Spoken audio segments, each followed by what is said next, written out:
Angkatan bersenjata Yaman melakukan sejumlah serangan menyasar target-target utama Israel. Berdasarkan informasi yang diumumkan pada Jumat 22 Agustus, pasukan rudal Yaman menargetkan Bandara Ben Gurion di wilayah Jaffa yang diduduki.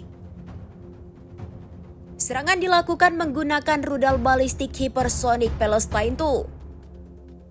Juru bicara Angkatan Bersenjata Yaman Brigadir Jenderal Yahya Saree memastikan rudalnya berhasil melewati Iron Dome Zionis.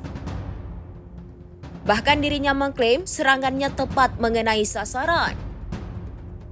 Serangan itu dinilai mengakibatkan kebingungan yang meluas di dalam barisan musuh, memaksa jutaan pemukim mengungsi ke tempat perlindungan dan menyebabkan penghentian operasional bandara.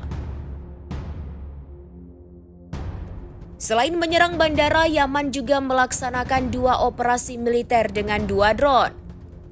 Pesawat tak berawak ini menargetkan 2 target militer vital pendudukan Israel di Jaffa dan Ashkelon.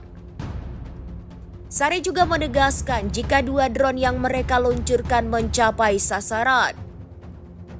Ia lantas menegaskan Yaman akan terus mendukung rakyat Palestina dengan terus menyerang posisi Israel.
Download Tribun X sekarang, menghadirkan lokal menjadi Indonesia.